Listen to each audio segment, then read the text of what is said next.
Hello everyone, how are you all doing?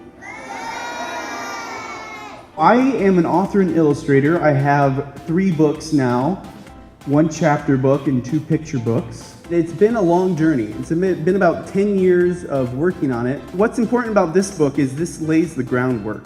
It's like when you get an assignment in school about writing a story about a pet or a family vacation.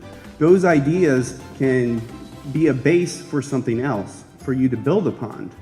Yeah, that is actually a very good observation. That's probably the biggest change. So originally I had it sliding on the ground, but then I wanted to stand upright. Wolfris is a cross between a wolf and a walrus. And so a wolf has fur, yeah? And you also find wolves in the Arctic tundra as well, where it's snowy and cold. And Naru is a newt and a narwhal. One. And the third one. It's always important to go back to something we've done and then update it, because then you can improve upon it, you can build, and you actually get really good ideas from stuff that you've done in the past. It's really easy to draw a map. You just draw a bunch of squiggles and close the line up, and then you got yourself the landmass. And then I divided it into 13 habitats so I could have 2 alphamals living in each habitat. So when I did that, I realized that this world was a big world full of all this imagination and adventure.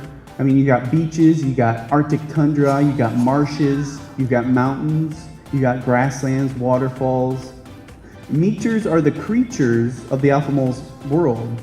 He's got this blowhole, it's a propeller system. He can shoot out air and he can fly across the bottom of the swamps. And the cool thing about all these drawings that you've seen is that they are comprised of very simple shapes.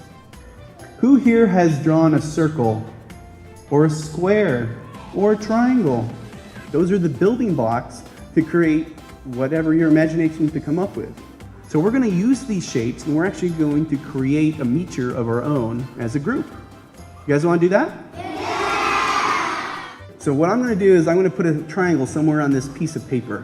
All right, now what kind of mouth would we want to put on this guy? That's what we did, right? We just drew triangles, squares, and circles.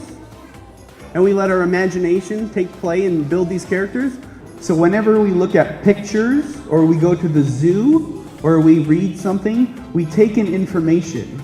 And once we have that information retained, we can start using it in our day-to-day lives. I encourage you all to write, to read, to draw, and to think, because those things are probably the most important things you can do ever, because they're the building blocks to create your own worlds, to build your imaginations, and to help your careers wherever your careers take you.